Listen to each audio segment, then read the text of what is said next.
오히려 P5 공장에서 물량을 내놓는 순간부터 가격은 방어가 안 되겠네. 가격이 급속도로 꺾일 수 있습니다. 그래서 충분히 가능한 시나리오입니다. 근데 뭐 사실 지금 이 시점에서 이런 이야기를 해도 아무도 안 들을 거예요. 우리 이야기를. 그렇죠. 안녕하십니까. 증시각도TV 시청자 여러분, 투자 여러분 반갑습니다. 정말 오랜만에, 사실은 아주 오랜만은 아닌데 어떤 억겁의 시간이 지나서 만난 것 같은 느낌, 그 사이에 너무 많은 일이 있었기 때문에 오늘 투자 인사이트, 우리 반도체 IT의 신 우리 이영수 대표님 모시고 대담하도록 하겠습니다. 이영수 대표님 나오셨습니다. 어서 오십시오. 네, 안녕하십니까. 네. 사실은 뭐 저 새롭게 창업하고 가장 먼저 와주신 분 중에 한 분이고, 아주 많이 지난 건 아니거든요. 한 분기가 안 지났잖아요. 한 분기 정도 지났나? 네, 제가 지난 11월에 좀 네. 왔던 것 같습니다. 네, 그때 이제 오셔서 뭐라 그랬냐면 요즘 한가해요. 맞습니다. 근데 10월 11월이 별로 안 좋았었거든요. 네, 살짝 쉬는 구간이었는데 한가해요 이랬는데 그 사이에 정말 난리도 이런 난리가 없다. 맞습니다. 네, 아주 난리가 났는데 이렇게 되면은 굉장히 바쁘실 것 같아요. 그때하고 어떠신지요? 네, 뭐 1월은 정말 너무 많이 바빴고요. 그래서 제가 빨리 책을 써야겠다라고 생각해서 2월부터 이제 GP를 시작해서 네, 지금 이제 책을 한 절반 정도 썼는데 네, 네네. 3월쯤에는 이제 탈고를 할 수 있을 것 같습니다. 네. 그러니까 칩거에 들어가셨군요. 그래서 최근에 좀 덜 네. 보인다 했더니. 네, 그래서 이제 추천사 받아야 돼서 제가 네. 그래서 여기에만 특별히 나오신 겁니다. 네, 맞습니다. 예, 그 책 그 날개에 쓰는 추천서를 받으시려고 네, 맞습니다. 증시각도의 TV. 거의 감사합니다. 디폴트이기 때문에. 네, 너무 감사합니다. 지금 뭐 여러 가지 뭐 점검해야 되는 이슈들이 제일 많은데 그 중에서 이제 진짜 궁금한 거, 그 다음에 사실상 이게 이제 투자자들한테 너무너무 중요한 포인트인데, 설비 증설이 지금 진행이 되는 것 같습니다. 그동안에 할 생각이 없었던 분위기였다가 적극적으로 하는 것처럼 보이는데 실제로 적극적인지 그 속내를 잘 모르겠어요. 근데 어찌되었건 평택 P4, P5 라인에 그 출근하던 사람이 수천 명대에서 3만 명이 넘었다는 르포가 나오고 있어요. 그다음에 그 주변에 이제 노점상들이 아주 활기가 넘치고 기분이 좋고 얼굴에 표정이 밝은 뭐 그런 정도의 상황으로 확실히 설비 증설은 하고 있는 것 같은데, 분위기 한번 전해주시면 좋을 것 같아요. 네, 일단 뭐 지금 삼성전자, SK 하이닉스도 굉장히 좀 혼란스러워하는 것 같아요. 일단 사는 쪽에서는 지금 죽겠다고 정말 난리입니다. 네, 그러니까 빅테크라든가 네. 유통업체들, 맞습니다. 디램하고 HBM을 사야 되는 사람들. 네, 그렇죠. 지금 뭐 가격은 불문하겠다. 그냥 물량만 맞춰주라. 지금 다 그런 분위기거든요. 네네. 근데 이제 지금 그 실무 쪽에 계신 분들은 지난 16년, 18년 때 또 클라우드 슈퍼사이클 때 당했던 사람들이 많았어요. 그러니까. 그때도 똑같이 생각했거든요. 그래도 예전에 PC 사이클 때는 우리가 당했는데 그때는 공급사들이 굉장히 많았고 이제는 3, 4밖에 없기 때문에 이번에 당하겠냐 라고 해서 이제 고객사들 주문 믿고 투자를 했다가 이제 결국 결과는 아시잖아요. 네, 그러니까 지금 말씀하신 거는 그 클라우드의 첫 번째 클라우드 데이터 센터가 붐업이 된 17, 18년에 떼돈을 벌어가지고 18년에 엄청난 증설을 단행을 해가지고 이제 물건이 나오기 시작했는데 19년, 20년 손가락 빨았고, 그다음에 20년, 21년 코로나 사이클에서 또 대규모 발주들이 터지면서 야, 이번엔 진짜 새롭다 해가지고 또 대규모 그 설비를 해서 22년부터 물건이 나오기 시작했는데 그때부터 또 손가락을 3년간 빨았어요. 맞습니다. 예. 그래서 이제 그 과거 클라우드 슈퍼사이클 때 2016년부터 18년 때 그때 이제 그 고객사들의 죽겠다라고 하는 이제 그 주문을 믿고 투자했던 분들이 상처가 너무 컸거든요. 네네. 네. 그리고 그때 또 이제 그래서 이번에도 또 이제 그런 부분들을 굉장히 많이 생각하는 것 같고 그래서 회사 내에서도 일단 투자를 지금 어느 정도 해야 된다라는 쪽과 이거 또 투자했다가 일단 투자를 시작하면 백도가 없거든요. 그렇지. 네, 맞아요. 백도가 없거든요. 그러면 투자를 결정하는 순간부터 이게 이제 값과 을이 바뀝니다. 그러니까 사실은 그 17, 18, 19년 사이클도 그랬습니다만은 진짜 상처를 많이 입은 건 21년 이후 22년, 23년, 24년 사이클인데 오죽했으면 코드를 뽑아왔다. 네. 건설을 멈췄다. 사실은 P5 공장, 평택의 P5 공장을 짓다가 말았잖아요. 맞습니다. 기중기만 아마 안 빼고 그냥 사람은 다 뺀 거잖아. 따지고 보면 그렇지 않나요? 그렇죠. 그리고 이제 감산이라는 게 우리는 그냥 뭐 라인 있는 거 그냥 감산하는 게 당연하구나 생각하잖아요 지금은. 네. 근데 그게 IMF 때 한번 그랬었고요. 금융위기 때나 뭐 슈퍼사이클이 꺾일 때 그때도 라인을 정지한 적은 없었어요. 네. 근데 코로나 때 그때 너무 심각했거든요. 네. 네, 수요가. 네. 그래서 그때는 라인을 그냥 오히려 특히나 낸드 플래시 같은 경우는 라인을 그냥 가동을 중단한 경우가 많았었죠. 그러니까 그 공장을 셧다운한 거잖아요. 맞습니다. 그러니까 사실은 최근의 트라우마는 진짜 컸다. 네. 이렇게 볼 수 있고 그래서 설비 증설을 늦게 한 거고 네. 덕분에 진짜 공급이 진짜 타이트해지니까 빅테크들이 얘네 하겠지 하고 편하게 생각하다가 난리가 난 거고 그렇죠. 그 가격이 미친 듯 폭등해 버린 거고 오죽했으면 PC 제조사들은 이제 메모리를 못 구해서 도산할 수도 있다라는 설까지 나오고 애플조차도 키옥시하고 2배 낸드 가격으로 물량 계약을 했다 뭐 이런 얘기가 네네. 들릴 정도니까 이번이 코로나 때보다 수요 측면에서 심각하긴 한 거 맞는 것 같아요. 네, 맞습니다. 네. 그리고 이제 지금 공급사들이 그래도 과거에 보수적으로 투자했던 애들이 살아남은 거예요. 생존자 평양, 특히나 낸드 쪽에서는 네. 그때 투자를 과감하게 했던 애들은 거의 이제 생명이 거의 끝났고요. 그래도 좀 보수적으로 투자했던 애들이 살아남은 거거든요. 네. 낸드 같은 경우는. 그래서 좀 더 그게 생존자 편향이 좀 더 심하죠. 지금. 그러니까 투자를 안 하려고 하는 네. 네. 그리고 저것도 있잖아요. 그 여기서 투자를 발표하는 순간 가격은 떨어질 것이다. 맞습니다. 심리적으로는 그렇죠. 네. 그래서 지금 공식화하진 않죠. 그러니까 이게 막 우리가 지금 투자한다라고 나오는 내용들은 대부분 언론지상의 내용들이고 네. 그리고 이제 우리가 한번 보면 HBM4, HBM3 한 지난 1, 2년 동안의 뉴스 플로우들을 보면 팩트가 맞는 게 별로 없습니다. 투자자들이 다급해졌어. 네네. 투자자들이 다급해서 왜 빨리 물건 안 내나? 빨리 물건 내놔서 더 많이 팔아야지. 그냥 딱 보니까 투자자들의 만드는 시나리오가 있거든요. 공장에서 돌아가는 실제 상황과 투자자들이 상상해서 쓰기 시작하는 시나리오는 같을 때도 있지만 다를 때도 꽤 많아요. 제가 보면. 근데 지금 투자자들의 시나리오는 뭐냐면 현물가 고공행진은 유지가 될 것이고 여기서 물량이 조달되면 높은 가격으로 이걸 팔 수 있기 때문에 몇 배 뻥튀기 된 가격에 새로 만든 물량을 추가해서 팔게 될 수 있기 때문에 이 규모는 27년도 기준으로 어마무시할 것이다. 그래서 뭐 깜짝 놀랐는데 두 양사 합산해서 이제는 300조를 넘어가는 전망이 나오더군요. 심지어는 삼성전자 기준으로 250조 영업이익 뭐 이런 신기한 수준의 네. 숫자가 지금 막 나오고 있는데 실제로 그렇게 될지는 지켜봐야 되겠습니다만 투자자들이 이 가격은 현물 가격이나 이 고정 가격은 안 떨어지면서 물량이 빨리 늘어날 거라고 거기까지 시나리오를 써요. 그래서 어느 생각을 하고 있냐면 지금 피포 라인에 이미 클린룸이 들어가고 있으니 그러면 올해 연말은 물량이 나온다. 이렇게 생각하는 경우도 있는데 어떻게 보십니까? 그게 그 스케줄로는 쉽지 않습니다. 네. 그러니까 예전에 그렇게 이제 가능한 때도 있었는데요. 이제 일단은 쉘 퍼스트 전략이라고 해서 과거 같은 경우는 일단 클린룸 먼저 지어놓고 스페이스를 비워놨어요. 네. 거기에다 이제 설비를 넣으면 보통 한 이제 빠르면 6개월 좀 이 정도 되면 이제 웨이퍼가 이제 나오니까 네. 캐파가 증설되는 효과가 있는데 네. 지금은 클린룸 스페이스 자체가 별로 없어요.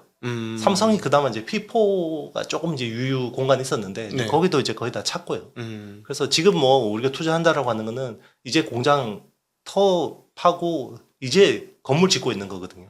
P5는 네네 맞습니다. 네. 그리고 이제 지금 용인 그 클러스터의 이제 네네. 첫 번째 팹 같은 경우도 2027년 8년 이렇게 이야기를 하고 있기 때문에 네. 캐파가 지금 시장에서 기대하는 것만큼 그렇게 빨리 늘어나기는 쉽지 않아요.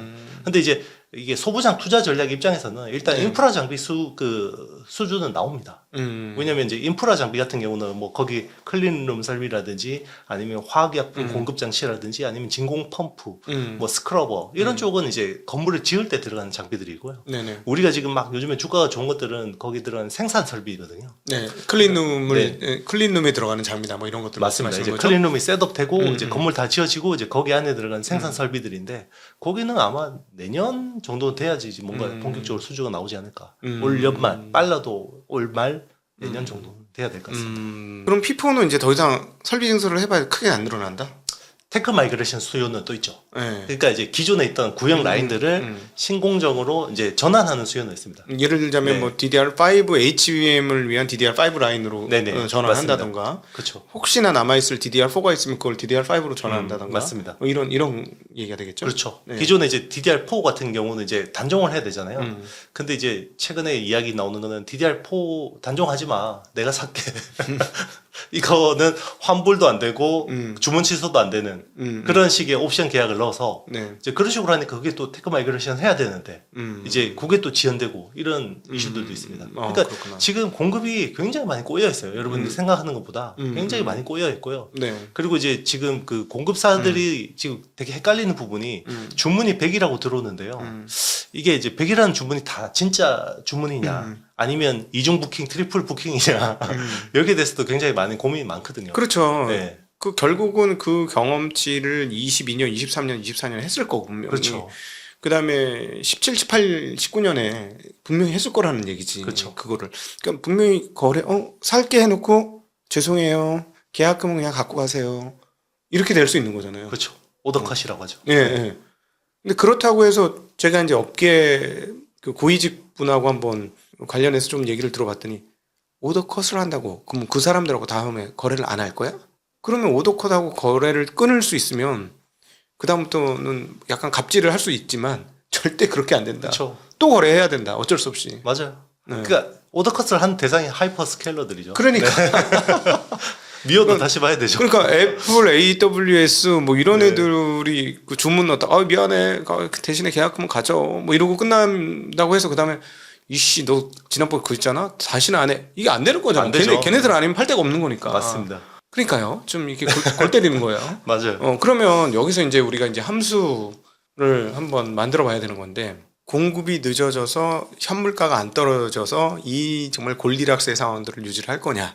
이제 공급이 늘어나면 어쩔 수 없이 그 현물 가격은 떨어질 거냐. 근데 공급을 어떻게 조절할 거냐. 근데 방법 없다. 27년 후반, 28년 되면 어차피 물량은 쏟아진다. 이렇게 봐야 할까요? 이 함수를 어떻게 읽어야 될지 되게 애매하고 복잡하고 어려워요. 일단 이제 그 공급사들이 전략을 어떻게 짜는지가 되게 중요할 것 같은데요. 네. 일단 뭐 이게 그 일부의 사람들이 이야기하는 걸 이제 제가 뭐 취재를 해서 이제 좀 말씀드리는 부분이 있다. 이거는 뭐 이거는 그 회사들이 딱 제가 이야기하는 방향대로 간다. 이건 아니고요. 확정되지 않는. 네, 확정되지 않는. 그러니까 네네. 이제 약간 그런 내용들인데 네. 일단 이렇게는 생각하는 것 같습니다. 이제 일단 AI 사이클로는 올해는 확실하다. 그래서 올해 제가 보기에는 상반기까지는 충분히 이제 가격을 디펜스하는 전략. 잠깐만. 26년, 27년 말고 26년 네. 올해? 네네. 그러니까 이제 2027년이 안 좋아진다는 건 아니지만 지금처럼 계속 이렇게 이 기울기로 올릴 수는 없잖아요. 가격을. 그렇죠. 그렇죠. 그러니까 역기저라는 게 있지 않습니까? 네네네. 그리고 이제 이 기울기로 계속 올린다고 하더라도 작년 9월부터 가격이 튀었잖아요. 그렇죠. 그러면 이제 우리가 지금 보통 보면 전년 대비해서 가격을 보통 많이 따지는데 최근에 나오는 수출 데이터를 보면 요즘 열흘치 되게 잘 나오잖아요. 네네. 그러면 낸드 그 디램 같은 경우는 전년 대비해서 뭐 230%, 그리고 낸드 같은 경우는 전년 대비해서 250%, 그리고 HBM 같은 경우는 전년 대비해서 100%다 요 정도 나온단 말이에요. 가격이? 예. 그러니까 요 정도로 상승률이 나오죠. 요게 딱 보면 2023년에 엔비디아의 실적 발표에서 보면 전년 대비해서 매출이 260%. 딱 지금 그런 구간이라고 보시면 돼요. 메모리가. 근데 이게 작년 9월부터 가격이 급등했기 때문에 이 추세로 가더라도 전년 대비해서의 그 성장률은 아마 올 하반기가 되면 꺾일 수밖에 없잖아요. 10월부터는 확실히 꺾이겠죠. 꺾일 수밖에 없죠. 네. 그러니까 이제 요거는 가격 디펜스를 그러니까 하더라도 그 역기저라는 게 결국은 올 9월부터는 아무래도 역기저가 나올 수밖에 없는 거고요. 네. 이제 그때쯤에서는 이제 그 Q를 생각할 수밖에 없는 네. 거죠. 그러니까 네. 지금처럼 계속해서 P 사이클, 그러니까 가격을 계속 올린 사이클은 지속 가능하지 않다라는 걸 알아요. 파는 쪽에서는. 네네. 그러면 Q를 본다 그러면 결국 Q에 대한 사이클은 B2C 시장이 되게 중요하거든요. 그러면 이제 B2C가 지금 어떻게 보면 지금의 서버 B2B 때문에 B2C 수요가 일시적으로 위축되어 있는 건 맞거든요. 그러면 양이 늘어나면 가격은 떨어지긴 할 거예요. 그런데 매출이 우리가 생각한 것보다 많이 늘릴 수 있다. 그렇기 때문에 그게 결국 2027년부터 이렇게 이제 서버 쪽에서 이제 내구 소비재 쪽으로 약간 무게 중심을 옮겨가는 그런 전략을 좀 생각하는 것 같습니다. 파는 쪽에서는. 네네네네. 그러면 이제 물량을 유지할 수 있다. 네. 왜냐하면 이게 수요가 아예 없어진 게 아니라 네, 네. 수요를 그냥 이연시키거나 포기해버린 거기 때문에 결국 뭐 스마트폰이나 PC도 사긴 사야 되거든요. 네네. 그럼에도 불구하고 지금 얘기 나오는 거 보면 P5가 기존 P4 공장보다 거의 2배 정도 크다. 뭐 이런 맞습니까? 그 정도 규모인데요. 근데 이걸 한 번에 다 가동을 시키지는 않습니다. 근데 어쨌든 그러면 그렇게 사이즈가 크면 뭐 클린 라인 한두 개 깔아가지고 나오기 시작하면 P4 신규의 그 HBM 관련된 DDR5의 수량이 기존 나오는 월 수량 웨이퍼 대비 한 20% 가까이 오른다, 18% 네. 오른다, 막 이런 얘기가 나오던데, 그럼 P5 공장 하는 순간 뭐 30-40%는 바로 느는 거 아니에요? 공장 사이즈가 크면. 그럴 수 있습니다. 오히려 P5 공장에서 물량을 내놓는 순간부터 가격은 방어가 안 되겠네. 그럴 수 있죠. 예. 가격이 급속도로 꺾일 수 있습니다. 왜냐하면 그러니까. 지금 유통이나 이런 이제 스팟 시장에는 사실 투기 수요들이 되게 많이 붙어 있거든요. 가수요. 네, 가수요들 그죠? 많이 붙어 있기 때문에 사놓으면은 비싸게 팔 수 있으니까. 맞습니다. 네네. 그래서 충분히 가능한 시나리오입니다. 근데 뭐 사실 지금 이 시점에서 이런 이야기를 해도 아무도 안 들을 거예요. 우리 이야기를. 그렇죠. 아니 그러니까 이게 왜 중요하냐면은 네. 평택 P5 공장이 사실은 나중에 보면 이렇게 할 수 있지. 자충수였다. 뭐 이렇게 표현할 수 있으나 근데 방법이 없잖아. 하긴 해야 되는 거죠. 하긴 해야 됩니다. 그렇죠. 네. 안 그러면은 네. 막 그렇게 버텼다가는 진짜 창신 메모리 올라오는 거 맞아요. 눈 뜨고 번연히 그냥 대낮에 당해야 되는 그런 상황들이 오니 어쩔 수 없이 해야 되는 그런 그렇죠. 상황이잖아요. 그죠? 근데 사실은 그 공급 업체들도 현재 가격이 계속 유지될 거라고 상상하지는 않을 것 같은데 제 생각에는.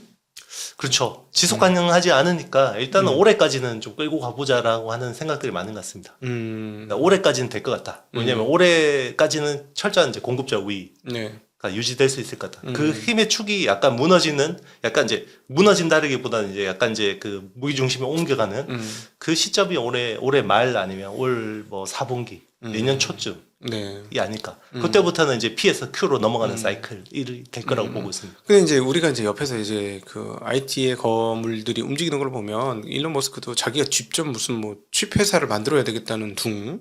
저는 그거는 진짜 거의 뻥에 가깝다라고 생각을 하는데 이거는 진짜 말이 안 되는 얘기인 것 같고 메모리 때문에 저기 젠스랑이 아주 난리를 피우고 있는 이런 상황들. 네. 메모리 확보를 위해서. 근데 우리는 뭐 확보를 했다는 둥 뭐 이러면서 결국은 스타게이트 시작하면서 샘 올트먼 오면서부터 이게 촉발된 시장이잖아요. 그렇죠. 예. 그들이 얘기하는 게 진짜 부족해서 저러는 건지 엄살인지 좀 애매하기도 해요. 그러니까 걔네들이 주장하는 건 뭐 지금부터는 뭐 출원 영역이 시작됐으니까 뭐 끝도 없이 필요하다. 뭐 어마무시하다 막 이러는데 도대체 어디까지가 맞는 얘기고 어디까지가 뻥카고 구분이 안 돼. 예.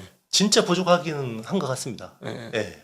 진짜 부족하긴 한데 근데 이제 진짜 저만큼 필요한 거냐 당장 중장기적으로는 그럴 수 있죠. 근데 이제 당장 이야기하는 게 저만큼 필요한 거냐 거기에 대해서는 굉장히 이제 심리전이 굉장히 치열할 수밖에 없는데 그러니까 이제 저는 젠슨 왕이 그 이제 반도체 회사 직원들 불러서 치킨 사주는 거 보면 딱 그런 것들을 느끼거든요. 네. 작년에는 깐부 치킨 회동에서 사실 최태원 회장이 빠졌잖아요.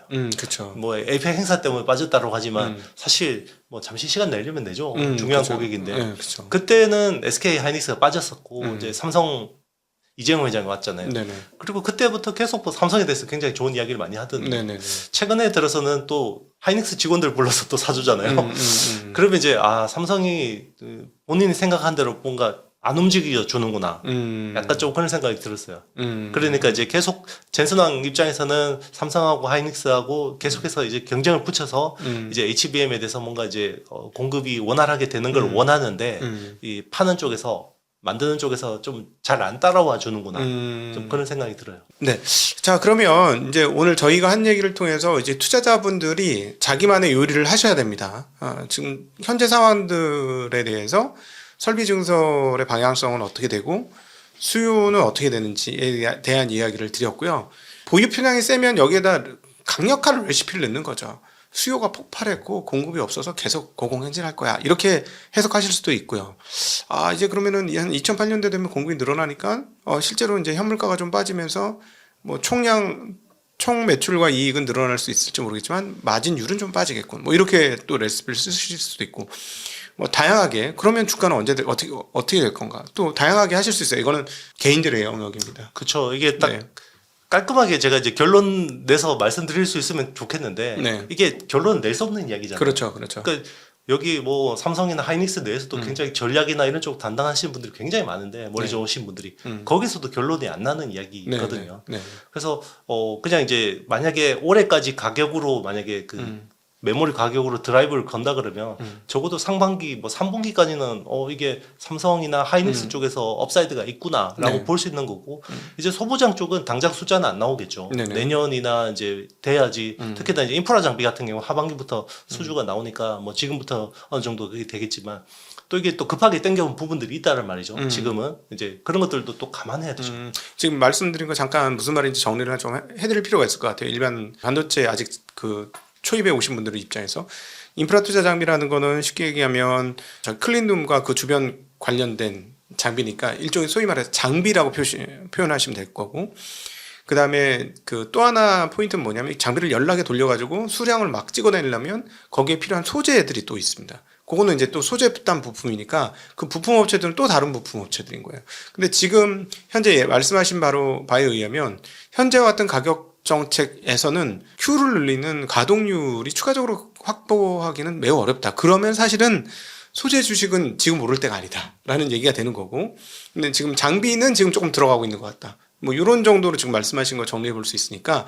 그런데 왜 저희가 이 말씀을 왜 드리냐면요, 지금 시장에서는 시나리오가 다 짜져 있어요. 이미 가동률 올라가고 있고요. 그래서 그 소재 주식들 올라가는 게 지금 뒷받침되고 있는 거고, 장비주들은 사실 벌써 랠리를 한참 전에 뽑았어. 깜짝 놀랄 가격이 나오거든요. 왜? 이미 거기서 머릿속으로 클린룸 다 설치하고 다 갖다 박아야 되는 거야. 그 장비들을 다. 근데 맞습니다. 제가 보기엔 그게 현실하고 딱 맞는지는 잘 모르겠다는 거예요. 그렇죠. 일단 네. 그 코스닥이 일단 1월 말부터 가격이 엄청나게 단기간에 급등을 했고요. 네.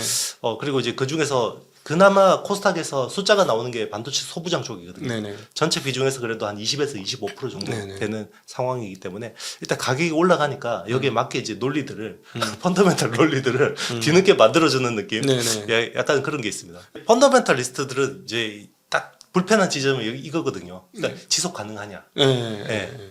그 이제 삼성전자하고 SK하이닉스가 주가가 2배, 3배 뛰어도 이제 실적이 그만큼 받쳐주니까 네. 지속 가능하잖아요. 네네. 이게 네. 그런데 이제 반도체 소부장들 같은 경우는 일단 ETF 쪽에서 뭉텅이로 자금이 들어오고 이제 일반 개인들이 머니무브가 이제 오니까 네. 일단 막 주가는 오르는데 여기에 대해서 뭔가 이제 계속 물어보면 논리를 만들어줘야 되잖아요. 그치. 제 같은 사람들이. 네. 그러면 이제 수주 나올 겁니다. 앞으로 뭐 엄청나게 수주가 나올 거고 애들 좋아질 거예요. 네. 라는 걸 이제 듣고 싶어 하시는 거죠. 근데 그 사실은 뭐 이 얘기 나왔으니까 조금 더 네. 우리 그 이영수 대표님께서 다치지 않는 범위 내에서만 얘기해 주시면 좋겠는데, 전 장비주들은 좀 깜짝 놀랐어요. 원래부터 밸류에이션 싼 놈이 없었던 영역이었는데, 그리고 뭐 물론 약간 뭐 프리미엄 영역이라고는 인식을 합니다. 예를 들어 세계적인 반도체 장비 업체들은 뭐 PER 20배도 받고 30배도 받을 수 있으니까 뭐 그건 인정을 하는데, 깜짝 놀랐어요. 주가 보고 밸류에이션 한번 슬쩍 쳐보니까 이 가격이? 그렇죠. 네. 포워드 PER로 따져도 그렇죠. 네, 그러니까. 네.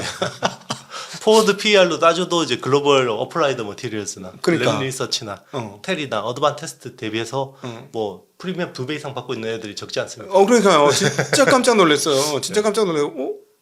이게 우리나라 장비 업체들이 받은 밸류가 아닌데, 이거 어떻게 평가를 받아야 하지? 하고 그러면서 저는 이제 뭔가 이게 그 삼성전자 하이닉스의 상승을 보면서 그 뒷단을 생각하면서 오히려 뒷단으로 너무 빨리 너무 많이 와 있구나.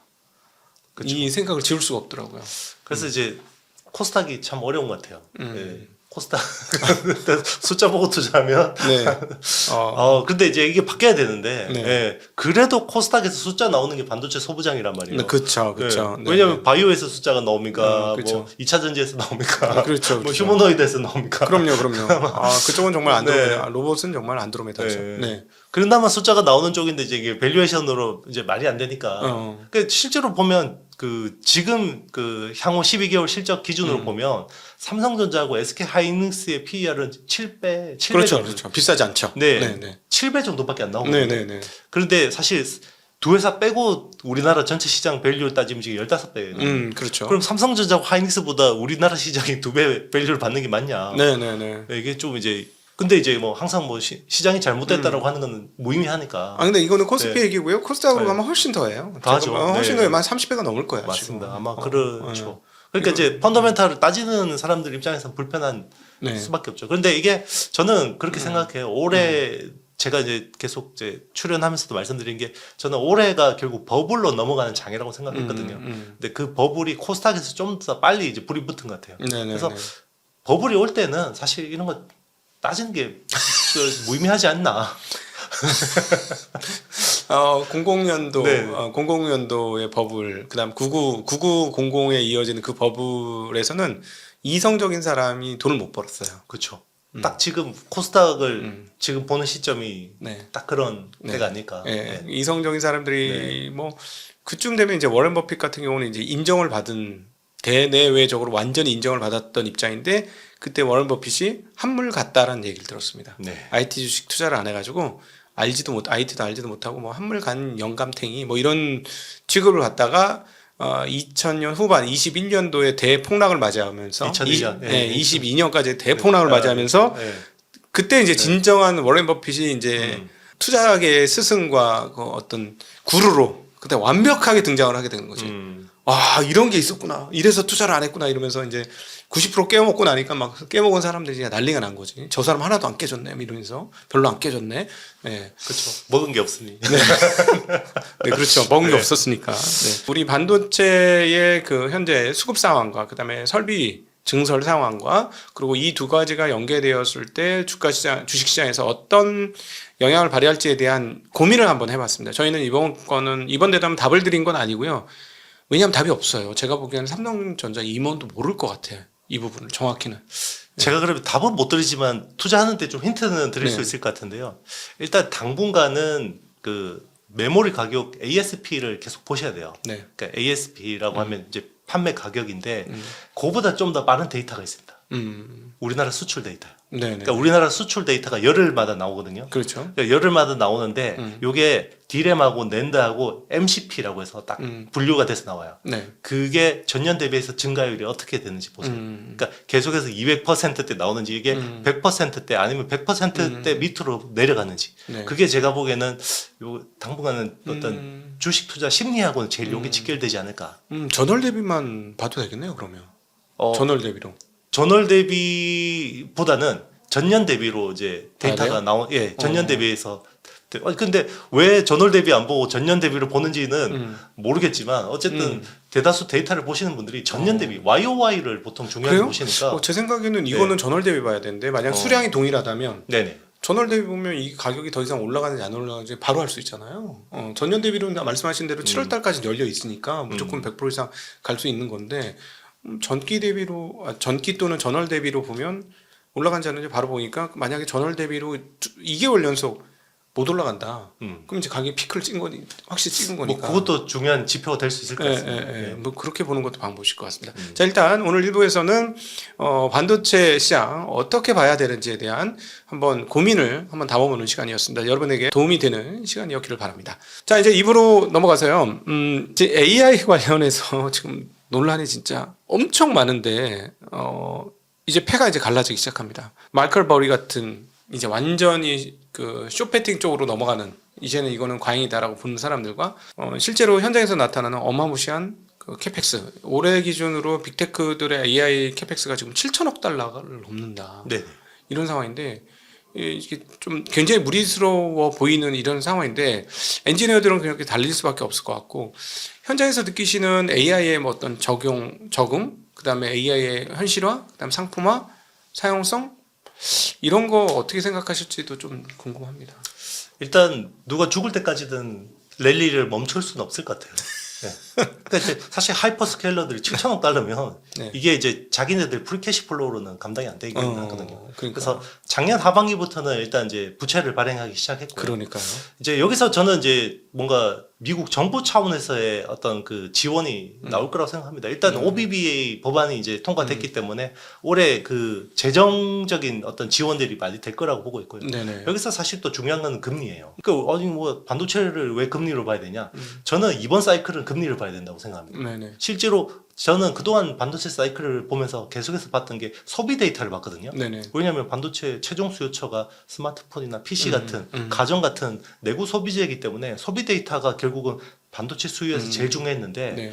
그게 2024년에 B2B 그러니까 서버 비중이 40% 넘었었고요. 네. 올해는 아마 서버 비중이 60%를 넘었을 거예요. 지금 서버를 투자하는 기업들 입장에서는 금리가 왜 중요하냐면 이게 시행 산업하고 비슷해요. 네. 부동산 시행하고 비슷해요. 그러니까 특수 건물, 데이터 센터 지어가지고 여기에다가 막 하려면 대규모 어떤 펀딩이 필요하거든요. 그렇죠. 네, 펀딩이 필요한데 그게 금리하고 굉장히 밀접하게 영향을 받습니다. 네네. 그래서 저는 트럼프 대통령이 일단 새로운 연준 의장, 뭐 케빈 워시 뭐 임명해서 이제 금리 낮추고 그리고 이제 금리를 낮추기 위해서 뭐 또 코인이나 스테이블 코인 같은 것들을 통해서 새로운 국채 수요처를 만들어주고 자, 이런 흐름들이 오히려 더 이 빅테크들의 하이퍼스케일러들의 투자 흐름들을 지속하는데 중요한 변수가 될 거라 보고 있습니다. 네네네. 빅테크들이 말씀하신 대로 자기 돈 있는 거 이제 다 갖다 쓰고 있는 거고, 그 다음에 이제 자기들끼리 랠리를 하고 있으니까 여기서 랠리를 멈추는 순간 자기가 꼬여버리니까 스텝이 그렇죠. 멈출 수 없는 상황으로 가는 것 같고, 그 다음에 앞서 말씀하신 대로 OBBA법 때문에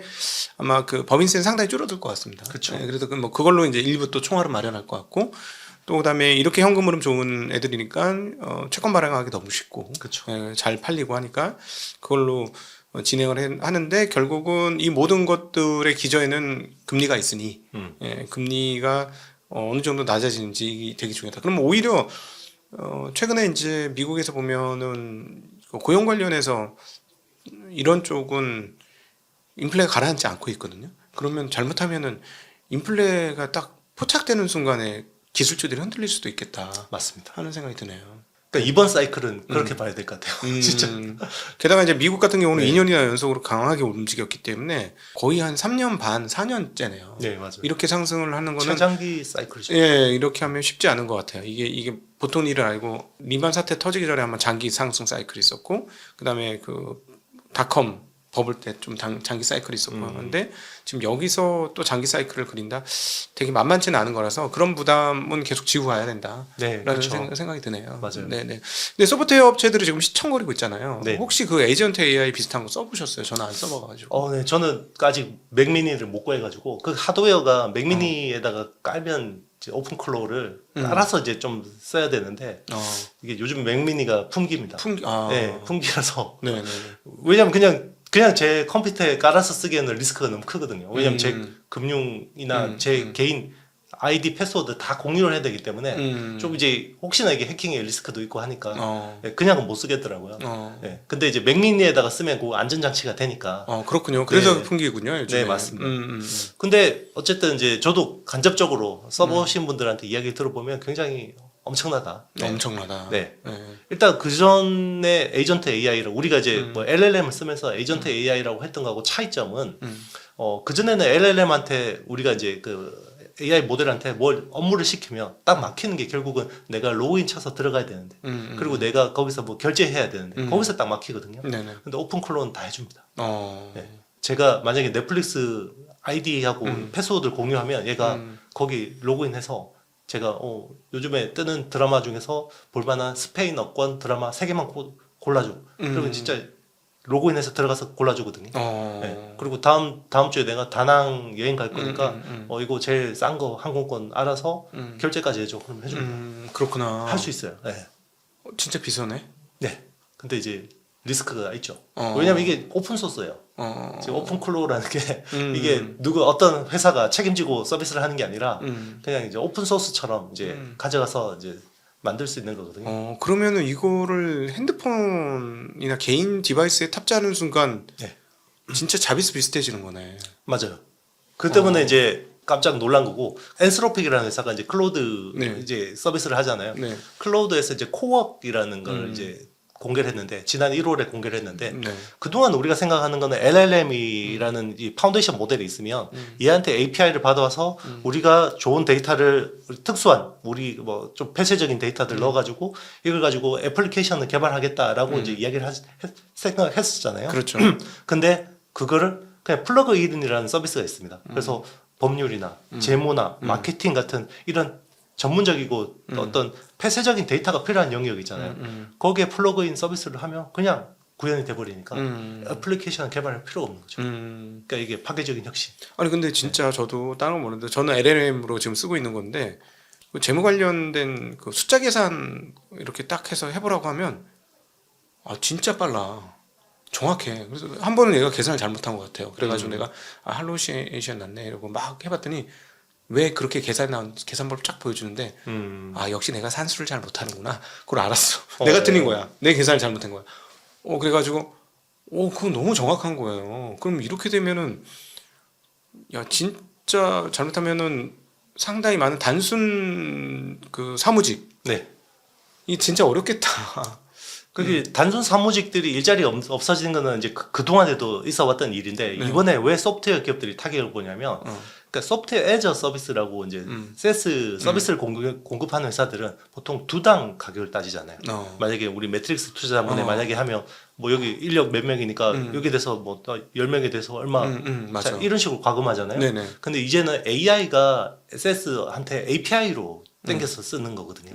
그러면 이제 과금 체제나 이런 것들이 다 달라지는 거고요. 그리고 API를 처음엔 돈 주고 좀 쓰다가 나중에 내재화해버리면 알 수도 없는 거고. 그러네. 네. 그걸 걱정하는 거죠. 그러니까 아주 똑똑한 소프트웨어 비서가 생긴 거 아니에요. 그렇죠. 그거는- 이제 사람이 이제 소프트웨어를 구독해서 쓰는데 이제는 AI가 구독해서 쓰니까. 근데 얘는 점점점 이제 얘가 바잉 파워가 생기잖아요. 네. 세스 업체들한테. 네네네. 네. 그 사실은 직원 뽑을 때 중요한 포인트 중에 하나는 이렇게 될 것 같아요. AI 잘 쓰는 직원 한 명. 그러니까 예전에는 주판 잘하는 사람을 썼어. 그러다가 엑셀 잘하는 사람을 쓰니까 주판 쓰던 10명이 필요 없고 엑셀 한 명만 잘하면 돼. 그렇죠. 네. 근데 이제는 AI 잘 쓰는 사람이 있으면 쉽게 얘기하면 엑셀 잘 쓰던 5, 6명이 필요 없어지는 맞습니다. 이런 식으로 단계적으로 갈 것 같은 거예요. 분위기가. 그러면 진짜 다른 쪽 몰라도 오히려 이제 그 노동 인력들은 쉽게 뭐 로봇이 나와서 대체한다고는 하지만 제가 보기엔 시간 꽤 걸릴 것 같고 그것까지는 그리고 또 예를 들어 청소 로봇 같은 거는 제가 보기에는 수지가 안 맞을 것 같고 이 손으로 이렇게 하는 거는 너무 어려우니까 그쵸. 그거는 좀 어려울 것 같고 근데 이 사무노동 쪽은 와 이거 되게 빠르겠네 이런 생각이 정말 많이 들어요. 맞아요. 예, 예. 그러니까 이제 에이전트 AI가 될 것 같으니까 이제 LLM 개발하는 업체들 입장에서 이거 AGI가 곧 되겠구나. 그러니까 이제 투자를 멈출 수가 없어요. 그러네. 네. 에이전트 AI가 되면 돈을 지불할 것 같죠 그때 되면? 네. 돈을 지불하겠죠. LLM까지는 돈을 그냥 공짜 재미- 버전만 맞아요. 공짜 네. 버전만 써도 이 정도면 충분해 그쵸. 이러면서 특별히 돈을 안 내고 그냥 썼는데 에이전트 나오는 순간 이거는 쓸 것 같아요. 저는 이미 그 AI와 관련되지 않은 사무용 앱들을 몇 개 돈 주고 쓰고 있는 게 있거든요. 뭐 메모장이라든가 뭐 네네. 이런 몇 가지를 이건 바로 넘어가겠네. 필요가 없어지죠. 그러니까 이렇게 될 것 같아요. 예전에 스마트폰이 남아와서 수많은 디지털 디바이스를 통합했는데 네. 에이전트 AI가 나오면 수많은 소프트웨어를 통합할 것 같은 느낌? 그렇죠. 그 쉽게 구현해 버리는 거예요. 어. 기존에 돈 내고 쓰던 것들을. 그러니까 내가 AI한테 야 이걸로 해가지고 야 10년 복리후표를 한번 만들어줘봐. 이러면 이제 쭉 만들어주면 예를 들어 엑셀 MS가 잘못하면 큰일 나겠다. 그렇죠. 그래서 MS 코파일럿이 필요 없네. 그러니까 네. MS가 큰일 났네. 네. MS도 큰일 났고요. 지금 최근에 이제 구글이 지미니 3라는 네. 그 동영상 트랜스포머 모델을 내놨어요. 네. 그러니까 이제 지금은 우리가 언어 덩어리를 텍스트 덩어리를 요거를 다음번을 확률을 예측해서 이거를 토큰을 형성해 주는 거잖아요. 네. 이젠 동영상까지 그렇게 만들어줘요. 얘가 물리 세계를 이제 점점 이해하기 시작하거든요. 네. 그랬더니 이제 게임 엔진 만드는 애들 있잖아요. 유니티나 이런 네네네. 애들 폭락을 했습니다. 그렇죠. 네. 이제 그런 애들도 이제는 힘들 수 있는 거죠. 그러네요. 그리고 게다가 뭐 이제 그건 어떻게 보세요? 지금 사실은 이 소프트웨어 얘기하면 중국 얘기를 안 할 수가 없으니까 지금 중국 애들이 작년도 딥시코 모멘텀으로 한번 펀치를 날렸는데 이번에는 그 설날에 좀 조용하게 넘어간 것 같긴 합니다만 네. 스위덴스 2.0을 바이트댄스에서 만들었잖아요. 조금 동영상 구현하고 좀 놀라긴 했어. 지금 네네. 1년 반에 동안에 이 진보라고 하기에는 진짜 정말 빠르다. 이렇게 되면 걔네들끼리 이전 투구 양상 어마무시하고 중국의 소프트웨어 파워가 생각보다 굉장히 빠르고 높게 올라오는구나.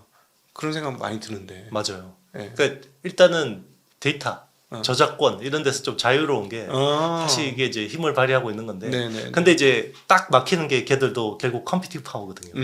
그러니까 이번에 재밌는 게 바이트댄스가 그 HBM이 필요하잖아요. 자기네들 네네. 이제 추론 칩을 지금 만들고 있거든요. 네. 그래서 이제 그 TSMC한테 가도 일단 대접을 못 받죠. 이제 일단 물량이 그렇게 많지 않고 또 미국이 별로 안 좋아하니까 그렇죠. 삼성한테 찾아왔어요. 그래서 HBM 쪽 구할 수 있냐 이랬더니 삼성 파운드리에서 야 그러면 우리가 HBM 쪽 구해줄 테니까 파운드리도 써라. 야, 턴키로 한번 해보자. 그러니까 이제 바이트댄스 쪽에서 야 그러면 10만 장 줄 수 있어? 이렇게 이제 딜을 한 상황이죠. 아, HBM 10만 장을 얻기 위해서 네. 파운드리에다 파운드리 턴키 계약을 네네, 했다. 턴키까지 지금 논의를 진행 중입니다. 그러니까 여기서는 사실 우리 입장에서는 우리 메모리 반도체 입장에서는 뭐 파운드리도 마찬가지지만 네. 이게 막 전쟁이 치열해지니까 어쨌든 우리는 군수 무기를 파는 그런 스탠스로 괜찮은 거예요. 네. 네. 이 얘기를 들으면 조금 아쉬운 게 있어. 우리가 조금 팹리스를 조금만 더 잘해가지고 네. 조금만 강화했으면 한국이 팔 수 있는 게 훨씬 더 많아졌을 텐데 그렇죠. 그런 조금 아쉬움이 있어요. 네. 그렇죠. 이게 사실 한국인들 중에도 칩 살기 잘하는 사람이 적진 않아요. 그렇겠죠. 근데 이제 그분들 정말 A급, S급들은 실리콘밸리에 가 있거든요. 네. 근데 이제 그러겠죠. 예, 근데 우리는 내수 시장 규모가 작으니까 이게 안 돌아오고요. 이제 그리고 실리콘밸리에서 봤던 그런 급여나 이런 것들 여기 한국에서 못 맞춰주잖아요. 그렇지. 근데 이제 중국은 굉장히 이제 규모가 되니까 네. 정말 이제 실리콘밸리 출신들이 엄청나게 많이 돌아오고. 그렇지. 그 저기 중국에서 연봉 4, 5억인 우리나라 4, 5억하고 또 급이 다르니까. 그렇죠. 그렇죠. 예. 그야말로 바로 상류층 꼽히는 거잖아. 맞습니다. 그리고 또 애국자로 대우해주니까. 그렇죠. 그렇지. 네. 죽음 중국은 그게 맞아요. 심하죠. 사회적으로 뭐 지금 량원펑 그 딥시크 량원펑 같은 경우 거의 뭐 네. 영웅이잖아요. 네네. 중국에서. 그렇죠. 네. 이게 사회주의국가 국가주의적 사회가 그거가 가능한 맞아요. 나라죠. 네네. 그 이제 마지막으로 이제 그 물리 AI라고 표현할 수 있는 쪽의 진도는 어떻게 보십니까? 지금 저는 시장이 조금 과열인 거 확실하게 이쪽은 과열인 것 같은데 우리 되게 재밌죠. 로봇을 못 만드는 회사는 과열이고 로봇을 진짜 만드는 회사는 주가 착해.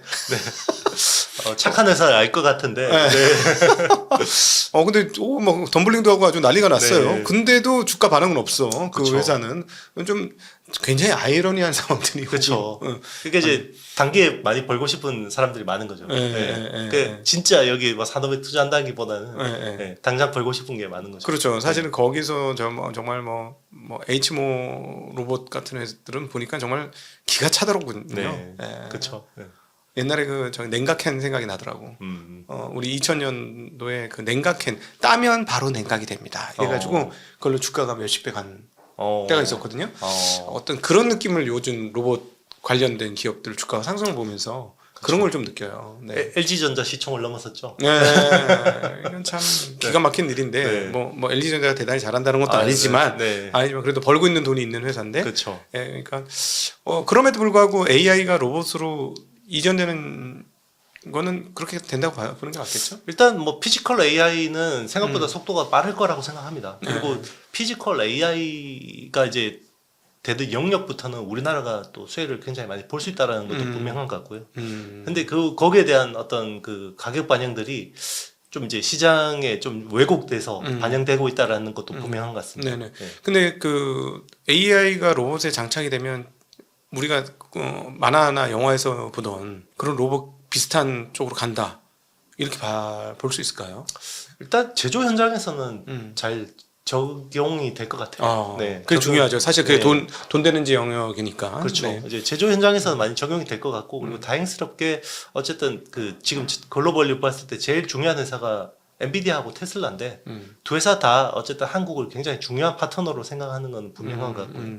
그리고 이제 우리가 제일 아쉬웠던 부분이 그동안에는 하드웨어는 준비되어 있는데 여기 심을 두뇌가 없었던 거거든요. 그렇지. 근데 이제 작년에 이제 26만 장 GPU를 주기로 하면서 그리고 현대차가 5만 장 받아오기로 하면서부터 그리고 이제 그때쯤에서 현대차가 중요한 인사 이동이 있었죠. 그렇죠. 네. 이게 매우 중요합니다. 사실은 맞습니다. 저 5만 좀 받아서 뭐 할 건데 난 사실은 그렇죠. 그 5만 좀 받아서 뭐 어떻게 할 거야 했는데 꾸릴 사람이 없는데 이게 제일 걱정이었죠. 맞아, 그런데 이제 그때쯤에서 이제 기존에 그 총괄 해다하시던 분이 엔비디아에서 네, 엔비디아 로봇 사업 맞습니다. 관련 총괄이 현대차로 왔습니다. 맞습니다. 그 전에 이제 송 사장님 그만두시고 박민우 사장이 이제 왔는데 그분이 엔비디아에서 이제 그 특히나 그 전에 테슬라에도 있었는데 이분이 이제 테슬라에서도 비전하고 AI 기반으로 물리 AI를 구현하는데 굉장히 중요한 역할을 했던 분이고 네, 로보택시나 네. 자율주행 쪽에서 선구적인 역할을 하셨던 분이라고 소문나 있습니다. 네. 그리고 이제 엔비디아에서도 굉장히 이제 중요한 역할을 하시던 분이 와서 이제 셋업을 하고 있기 때문에 이제 현대차는 이제 그런 부분에서 현대차 그룹은 그런 부분에서는 굉장히 이제 전기를 맞았다라고 볼 수 있죠. 그 뉴스를 보면서 사실은 시장에서 거의 반영은 안 했는데 저는 엔비디아와 현대차의 협업이 이거 본격적으로 된 건가? 왜냐하면 엔비디아 입장에서는 인재가 어떤 수준의 인재인지 저희는 잘 모르지만 그래도 장을 했으면 핵심 인재 중에 한 명일 것 같은데 그거를 현대차 가도록 그냥 내비뒀다는 게 서로 협의가 있었을까? 그게 너무 궁금하더라고요. 협의가 있었으면 일종의 협업인 거고, 그럼요. 어떤 약간 거리가 있지만 협업인 거고, 근데 그냥 뺏어 왔을까? 그건 아닌 것 같고, 그러면은 뭐 버린 카드인가? 또 그것도 아닌 것 같고, 예. 협의가 있었다고 봅니다. 네. 이게 이제 사실 그 깐부치킨 회동의 어떤 결과라고 저는 보고 있는데요. 네. 뭐 이제 치킨 한 번 같이 먹었다 이게 아니라 사실 그게 보여주고 싶었었던 상징적인 그렇지. 이벤트였거든요. 우리가 얘네들하고 뭐 하는데 우리 네. 이 정도로 그리고 뭐 깐부라는 거를 달았던 것도 우리 좋은 서로 파트너십으로 잘 할 거야라는 걸 뭔가 보여준 거겠지. 네, 맞습니다. 그래서 그런 것들이 어떻게 보면 구체화 될 거예요. 될 거고 거기서 또 이제 우리 또 주식시장에도 적지 않은 영향이 올 거라고 보고 있는데 일단 하드웨어 측면에서 보면 이제 또 우리가 풀어야 되는 숙제가 또 하나가 있긴 합니다. 네. 일단 이제 그 하드웨어 구현에서 제일 어려운 부분들이 뭐 이 손가락 관절이래요. 그렇지. 감속기 그다음에 그런 메카트로닉 이 동네가 어렵죠. 그렇죠. 어깨나 이게 팔꿈치 이런 데는 크니까 네, 큼직큼직하니까 이제 어쨌든 그런 것들이 되는데 제일 미세한 게 결국 우리가 작업할 때 손가락에 이 사람의 손 이거잖아요. 네. 근데 손가락 관절들이 되게 작고 그리고 이게 구현하기가 되게 어려운데요. 네. 이게 작은 그 감속기에서 고출력의 에너지를 내려면 그치. 히토류가 필요합니다. 네. 히토류가 이제 네오디뮴 같은 그게 이제 히토류들이 중요한데 저는 이제 그게 네오디뮴 같은 히토류만 있으면 되겠구나라고 생각했는데 트럼프가 그린란드에 왜 저렇게 난리치냐면 그린란드에 경히토류 말고 중히토류가 많이 묻혀져 있는데 거기에다가 지금 이제 제가 말씀드린 그 감속기 있잖아요. 손가락 같은 데 들어가는 감속기 이런 쪽에 약간 이걸 첨가를 하면 이게 이제 작은 모터가 갑자기 고출력에 힘을 쓰면 어떻게 열이 나니까 성능이 떨어지겠죠. 네네. 여기에다가 이게 첨가제를 섞으면 열이 안 나. 열이 훨씬 더 성능이 좋아지는데 그런 게 결국은 히토류에 달려 있습니다. 이렇게 생각하시면 자석 비슷한 것이라고 생각하시면 네. 돼요. 자석 비슷한 것을 이렇게 히토로 만드는 건데 그렇게 해서 열이 안 나게 도록 열이 방출이 잘 되든지 열이 안 네. 나도록 해야 힘을 계속 쓸 수 있는 거고 그다음에 그 작업용 로봇을 쓰려면 가장 중요한 게 손의 힘입니다.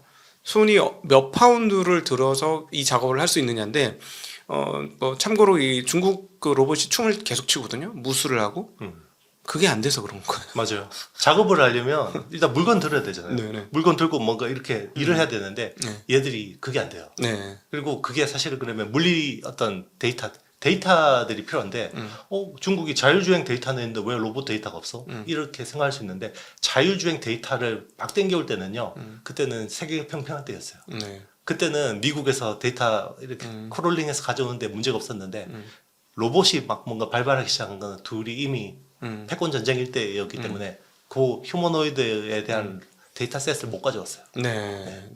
지난번에 있었던 그 보스턴 다이나믹스의 그 영상 중에 선전 영상 중에 샤시에 옮기는 거를 뭐 3시간인가 연속으로 할 수 있다.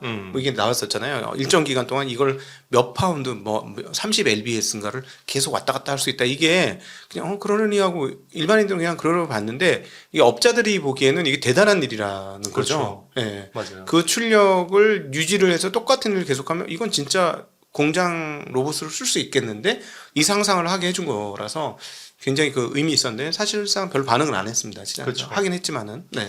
그렇죠. 이제 중국이 자율주행 쪽에서는 진짜 굉장히 많이 앞서가는 것도 분명한데 로봇 쪽에서는 실제로 뭐 춤추고 무술하고 이런 것밖에 못하는 게 10kg, 20kg 물건 들면 넘어지거든요.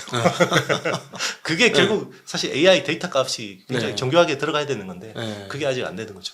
그런 걸로 치면은 지난번에 백덤블링한 거 대단한 거네. 그럼요. 그 하중을 받은 거잖아. 그렇죠. 휴머노이드 로봇이 작업하는 거를 편집본이 아니라 실시간으로 보여준 건 아마 보스턴 다이내믹스가 처음이었습니다. 왜냐하면 이거는 이거 잘못하면 행사 망하거든요. 넘어져서 못 일어나고 이러면 망하거든요. 어. 그런데 그걸 그냥 보여준 거죠. CES에서. 네. 그러면은 의외로 보스턴 다이나믹스가 저평가네. 어떤 측면에서 보면 오히려 이런 얘기를 하지만 그 테슬라의 휴머노이드는 이제 구체화되긴 할 건데 작업 현장에서 얼마나 어떻게 쓸지에 대해서는 아직 검증이 덜 됐고 맞아요. 오히려 작업 현장에서 검증이 된다고 하면 보스턴 다이나믹스 로봇은 이건 쓸 수 있어. 라는 얘기를 하는 사람들이 있는데 어떻게 보십니까? 저도 그렇게 보고 있어요. 물론 이제 뭐 테슬라의 옵티머스가 뭐 성능이 떨어진다 이런 건 아니지만 그렇지. 거기서 아직까지 보여준 그러니까 실시간 현장 검증이나 이런 것들은 아직 없었으니까. 되게 훌륭했죠. 네. 뭐 공도 잡고 네. 그다음에 커피도 따라가지고 주고 뭐 이런 그거 다 훌륭한 건 맞는데 공장에서 얼만큼 쓰일 수 있는지는 아직 우리 눈에 덜 보인 거니까. 그렇죠. 뭐 달리기까지는 했지만. 예, 예. 실제로 시연해 본 적은 없으니까. 네네네네. 근데 이제 보스턴 다이내믹스는 그걸 보여줬고 네. 그리고 이제 여기에다가 더 훌륭한 뇌가 이제 곧 심어질 거라는 거죠. 그게 이제 사실은 주식시장의 입장에서는 굉장히 중요한 기대감이 될 수 있죠. 네, 네. 투자자들한테 해주고 싶으신 말이 있으시다면? 네. 일단 뭐 저는 제가 겪은 주식시장에 들어와서 겪었던 사이클 중에서는 가장 큰 사이클이 아마 이번이 될 거라고 보고 있고요. 네. 이게 이제 버블이 될 거라고 봅니다. AI가. 네, 네, 네. 근데 사실 아직은 AI가 버블이라고 하기엔 좀 애매해요. 근데 이제 저는 딱 이제 버블로 들어가는 구간이라고 보고 있거든요.